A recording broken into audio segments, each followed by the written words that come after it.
Hello, Spiritists. Here I am again, Luis Lima, speaking to you directly from Florida, and this is Kardec Radio. As always, we use this space from Kardec Radio. By the way, 10th anniversary this year. Never forget that. Such an incredible journey. So I'm here Wednesday at 7 p.m. Eastern Time to discuss to talk about our program, Spiritism, A Closer Look. And we are discussing one of the most interesting and probably the longest topic in Spiritism, which is evolution. This is our program number 4. And as always, we invite you to make your comments. You can always send us comments and suggestions down here where you see kardecradio.com. We would love to listen from you. And we are going to continue today, program number 4. And, you know, we start where we left, exactly where we left last time. So at the end of each meeting, each virtual meeting like this one, we publish a question. And we invite you, actually, we encourage you to participate and cast your answer. We're going to give you the link to the question of the week at the end of this transmission here. Anyhow, for last week, here's the question that was posted. I'm just going to display it here for you.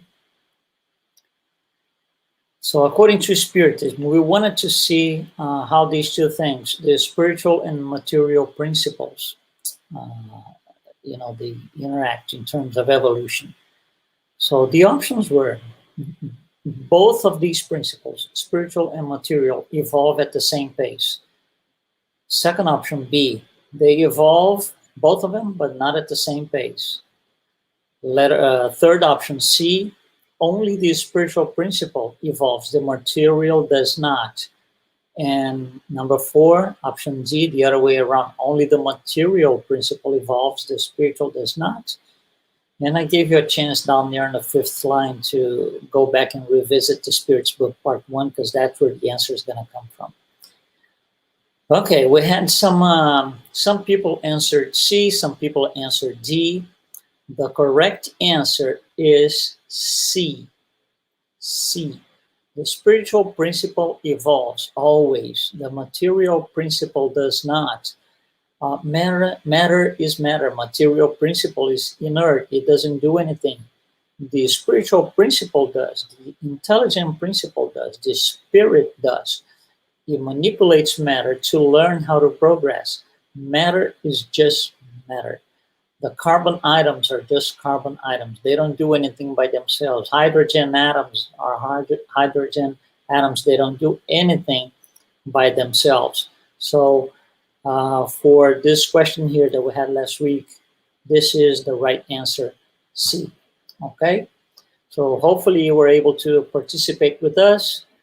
And don't miss at the end of this transmission here. Even if you're not watching live, you still have the opportunity to participate because we leave the question open for 1 week. So you will have your choice, your option to participate today. Okay, so let's pick up from where we left. We left on this very polluted screen here. Of course, we didn't throw the screen at you. We went little by little, developing little thing by little thing until we get to all of this. All of this, it means that there's something that is intelligence, and those are the 3 boxes you see on the left side: spiritual principle, intelligent principle, and spirit. Above this, God's and everything else is material principle / universal cosmic fluid. We're going to discuss this a little bit today. So in yellow, this is what we did last time. In yellow, what you see here, this big square, is what science studies. That's what they do. They study exactly this, okay? Now, the other part on the left side here, okay? Who studies the rest of it? We do, Spiritism. So Spiritism studies the intelligent principle, the spiritual principle, the spirit.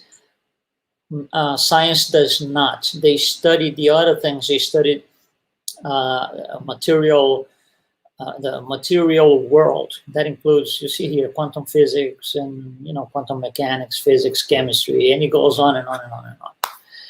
So that clearly defines what we study and what they study. Okay, so this is where we're going to start from. Now, for us to study the intelligent principle, or the spirit, or the spiritual principle, these things, the intelligence, let's just call a general word intelligence. The intelligence develops and evolves based on the interaction with matter. So that's how things happen all along. There has to be interaction with matter. So that brings in something very interesting for us spiritists to study the intelligence. We kind of need to know and or study a little bit at least, or rely on science to give us information on the other side. The only difference is when science studies all of these things that they study, they are coming from the materialistic paradigm. We are coming from a different angle. So we are looking at the same thing, but from different angles. That's why sometimes information, one tells you more about a particular subject than the other. All right, so let's keep going here. And then we're going to study today, we're going to talk about fluids, because the material principle, as you saw, it all starts in something that is called the universal cosmic fluid. What is that? Let me tell you in advance, let me tell you this. If we were to study fluids at length and with the depth that we would like to, that alone would be several months. We're not doing that because our topic is evolution, but we need to go through the kind of a bare minimum, if you will, that will allow us to take conclusions and understand how evolution takes place. So today we are going to talk a little bit about fluids, starting with, let's call it the king of all fluids, right? The universal cosmic fluid. Also, there are different names for this. Spirit Andre Luiz calls divine plasma. There's several different names. We're going to stick to the original name from the Spiritist Codification by Allan Kardec, universal cosmic fluid. So we're going to stick to this one. Okay, this is, if we could understand that this is the first hand emanated from God, the first emanation from God, as pure and direct as it can be. Now, as things happen, as the spiritual principle starts interacting with the universal cosmic fluid, like we saw last time, it starts modifying that. So there are several different levels of, I would say, transformation from the universal cosmic fluid. Let's try an analogy here. Let's say I give you like 100 little Lego blocks, or Lego bricks as they call. Okay, so I give you 100 of those. Well, you can build a lot of things. You can build a house, you can build a car. So you can create a lot of things from the original Lego blocks that I give you. But the original Lego blocks are not the purest thing in terms of matter ever, because the factory had to assemble those by picking up from, chemical polymers and different things and plastic. So when we get the Lego in our house, when we buy the little blocks, they are not the universal cosmic fluids in quotes. They are way far from that. That's a modification. And if you reverse engineering, if you disassemble the block, you go back to the chemicals and polymers and so forth that come from someplace else, There's a lot of transformation. At the end, we're going to go back to bosons, leptons, and everything that we spoke, atoms and protons and neutrons, everything we spoke last time. If I give you electrons, protons, and neutrons, you cannot use them to build a house with Lego blocks. So you do not have access to the very source. We have access to the immediate source. which is the Lego block. It's same thing here. So from the universal cosmic fluid, things start to be modified. So there is a group of spirits, the most advanced, most evolved possible, that are as close to God as you can be. These can touch the universal cosmic fluid. They can modify it on a first layer. Let's call them layers. So they can modify to a first layer and create what we call cosmic dwellings. These have to be extremely evolved spirits. They're almost aligning with God. Below that, some other groups of spirits, a little less evolved than those, are going to take these cosmic dwellings and start creating other things, such as starry empires. You see, we're coming down in layers here. So to create starry empires, you don't really go directly to the universal cosmic fluid. You use something that was already modified from the universal cosmic fluid.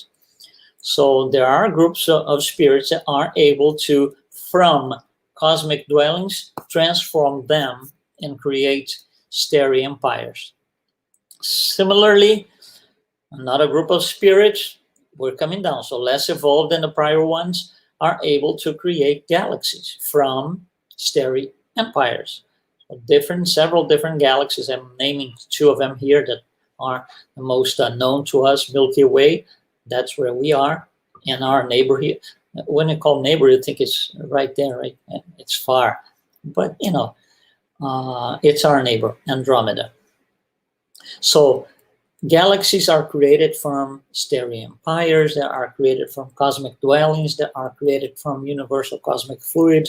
So at this point, we are already 4 layers down.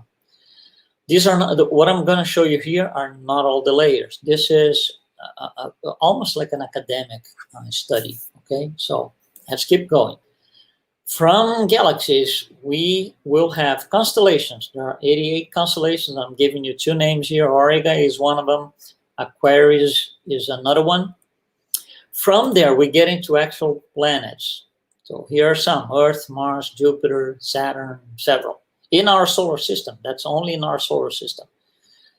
So you see, when you get to the planet level, you're really far from the universal cosmic fluid. Really, really, really far.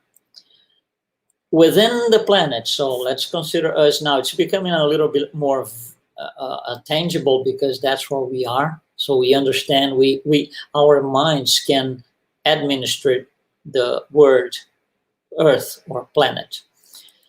Within the planet, we have imponderable matter, and from there, ponderable matter. So you see, to get to ponderable matter, which is, the matter as we know, a chair, a desk, physical bodies, all that we can look and see, things that we get to know by using our 5 senses. Okay, these are things that belong to the ponderable matter category. To get there from the universal fluid, there were a lot of transformations, many, many, many transformations. And one thing that we need to consider is this: the degree of purity of the fluid. The highest you are, the more pure the fluid is. When you coming down from universal cosmic fluid, if you're coming down, the degree of purity is going to be less and less and less and less. So 100% purity is only up there, universal cosmic fluid. So that we can continue here. We here incarnated, even the discarnates in the planet, okay? But let's consider us, humans incarnated. We are at the ponderable matter level. There's no way we can touch the universal cosmic fluid, the pure one, the original one. We can't do that. That's not for us. It's going to take a long time for us to be able to do this. Anyhow, let's continue. Right there on the top layer, universal cosmic fluid, only one can touch that, which is God. God creates that. He's the only one. God is the only one that gets to that level. On the next 5 levels, with what I'm displaying here, there are groups of spirits that can modify and touch those. They have generic names. Andre Luiz calls them by 4 different names: divine intelligences, or great devas, or archangels, or glorious intelligences. These are kind of groups of spirits that are much more evolved than we are, and much more advanced than we are, and they are able to touch those fluids, those layers of fluids. Down here in imponderable and ponderable matter, who touches that? Who modifies that? Us. Spirits, discarnates or incarnated within the planet.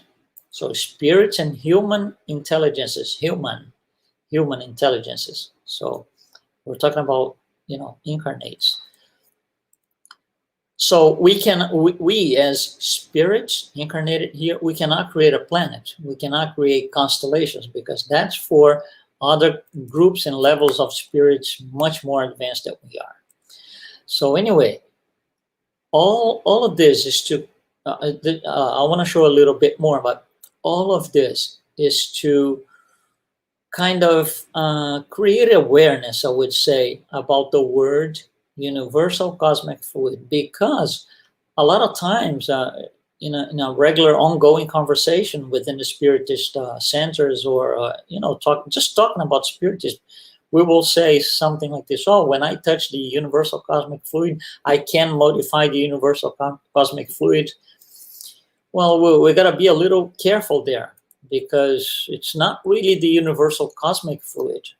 It's not exactly that. What we can change is the planetary fluid at the planet level. For example, we cannot change the fluid in Jupiter or in Mars. We can only change, of course, the fluid within the planet that we are. So we can, when we say, usually most of the times when we say, I can modify the universal cosmic fluid to create this and that, we're not referring to the actual universal cosmic fluid all the way up there. We are referring to the planetary fluid. Under the planetary fluid, then we have 2 levels: spiritual fluids that account for everything imponderable or imponderable matter, and what we call material fluids, which account for everything ponderable matter. Material fluids are fluids that we have in our daily lives, anything material. So we have solids, liquids, gases, all the types of matter, ponderable matter. So those we call material fluids. Now look at what Allan Kardec is going to tell us in the book of Genesis. Let me give you a side note here. The book of Genesis is the last book in the Spiritist Codification, written by Allan Kardec. By then, he had already 12 years of experience writing about it, going to Spiritist meetings every single week, never failed, study more, asking the smart questions that he did all the time to all these spirits. So he had a lot more experience, and he had a lot more information to be published than originally in the Spirit's book. So here's something he's going to tell us. The solidification of matter. Okay, solidification of matter means we are at the ponderable matter level, lowest possible level. The solidification of matter is in reality only a transitory state of the universal fluid after all the modifications, which can return to its primitive state. What is a primitive state? Anything above that, right? When the conditions needed for cohesion cease.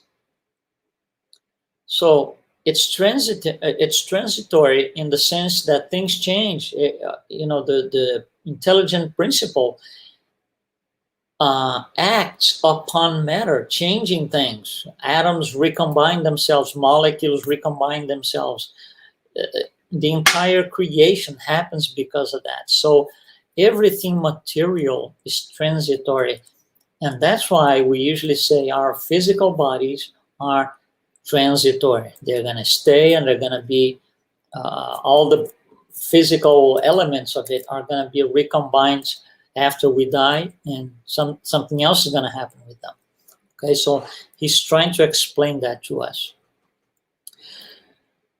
Coming back to something that we showed last week here, there are three elements then, okay, in creation: God, spirit, and matter. We saw this last week as well. This is called the Universal Trinity. It's in the Spirit's book, question 27. Now that we've been through all of this fluid thing and all this explanation, when we say matter, that includes both imponderable and ponderable matter. It's not only matter as we know in the physical plane. Physical plane is, there's matter here, but there's imponderable matter. What is imponderable matter again? It's matter in such a way that we cannot perceive with our five senses. We need other mechanisms to perceive those. Those mechanisms are called vital centers, or some people like to call chakras. That's what they are. They are for this. Okay? All right. So I want to bring like kind of a wrap up what we're talking about today with one very interesting paragraph in the book of Genesis by Allan Kardec. It's a relatively long paragraph, so I broke in 4 parts so we can, discuss each phrase individually and extract more from it. So this is in chapter 14, item 5. This is what he's going to say.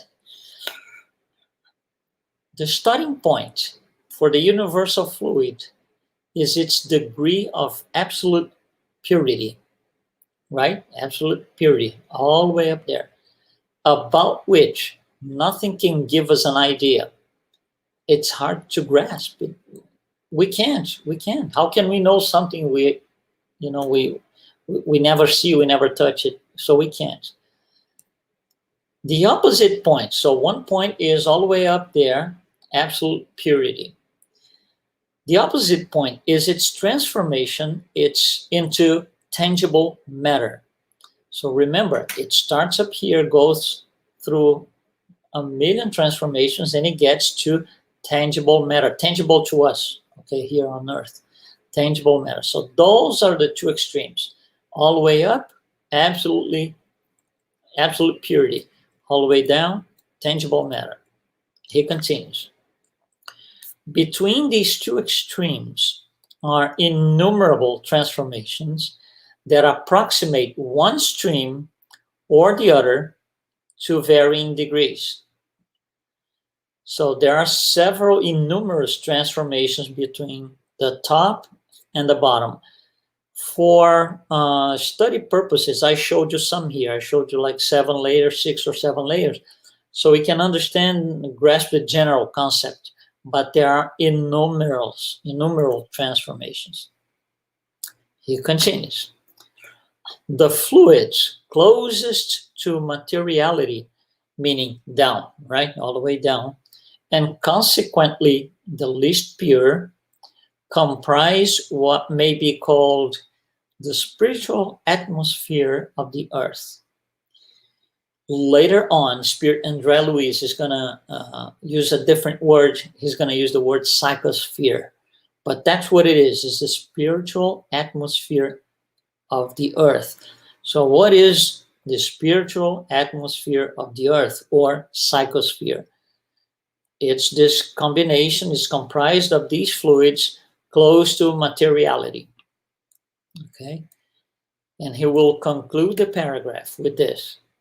It is within this environment, also comprised of various degrees of purity, that the incarnate and discarnate spirits of the earth absorb the elements needed for the economy of their existence. Meaning, we incarnate and discarnate spirits of the earth are on the 2 levels down, right? The 2 bottom levels, where you have imponderable matter and ponderable matter. That's where we are. And those are different for each planet. For example, the planetary fluid for Saturn is not the same as ours. So the imponderable and ponderable matter in Saturn is not the same as ours. Same for Jupiter, same for anything else that you can think of, any other or planet, because each one has its own planetary fluid, which again is already a modification, or even better, transformation of the original absolute purity based universal cosmic fluid. Okay, and here's Allan Kardec again, so we can wrap up this idea about fluids. The fluidic elements of the spirit world are outside the scope of our analytical instruments and the perception of our senses. That means we don't have instruments, technology to detect those. Our 5 senses do not perceive those fluidic elements of the spirit world, which have been made, right? Our senses, which have been made for tangible matter and not ethereal matter. So the idea that we are going to see something, see meaning using our eyes, our vision, we are going to see something in the spirit world does not apply, because that's not the visual apparatus is not adequate for that, is not made for that, will not help us with that at all. Nothing that we have in terms of 5 senses is going to help us see these fluidic elements. So Allan Kardec is in the book of Genesis, right? What I have here, I want to show you. He goes at length. There's an entire chapter, a long chapter, chapter 14, where he's going to discuss exactly that. He's going to, it's a long chapter talking about fluids and how things happen, how they interact. What we did today is we used, as a reference, we used the book of Genesis by Allan Kardec, and we also used this book here, Evolution in Two Worlds by Spirit Andre Luiz. So what we did today is compile that information and bring it to you. Once again, we don't want to go too deep in the study of fluids because it's very long, very complex. And our purpose is to study evolution. So I just needed this little bit about fluids to help us understand what's going to come in the next weeks. And fluids is something that we can study years and years and years. And there's always more. It's incredible. By the way, as science progresses, remember, progress and science and Spiritism are together on this.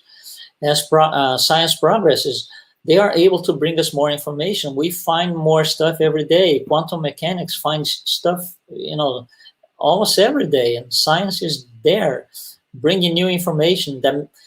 So that information that comes from science, especially at the level of, I would say, technology that we are able to detect these subparticles, subatomic particles. It makes a lot of sense to us now when we go back to the Spiritist literature in general, and spirits will say things that it wouldn't make any sense 50 years ago, for example, or maybe 100 years ago. And you look at them and you say, I don't know what is being said here, because we didn't have the knowledge, we didn't have the ability to detect what was being said. It was not something that we were ready for. Okay, guys, so we're going to stop here today. Fluids deserves a different study. So very likely when we complete evolution, and we're not going to complete it this year, it's a long, long, long thing. Weeks and weeks and weeks ahead of study and trading information with you. But most likely fluids is going to be the next thing. Okay. Okay, so as always, I appreciate your participation. You're always welcome to participate with us, and we are going to publish the question of the week. Okay, so actually, as I'm speaking to you, I'm publishing this. Okay, so I just published that. Um, you know, participate with us, join us in casting your your answers. One important thing is we do not whatsoever, we do not collect any information from you. It's totally anonymous. No name, no email address, no phone number, no cell number, no IP address, nothing at all. It's totally 100% anonymous, guaranteed. So that makes it, if that makes you feel a little better to participate with us, please, I encourage you to go and cast your answer. And, you can always also email to us at kardakradio.com for comments and suggestions. Okay, and even if you're not watching us live, you can always post your questions there. They'll make its way to me somehow, and we will address every question that we have through the programs or in between programs for those who cannot participate live. Every single question will get answered. Okay. All right, guys. So if you're watching us live, stick around. In the next 30 minutes, we're going to have Simone Neto with her program right here on Kardec Radio, Universal Truth. So be well, and God bless us all. Thanks so much.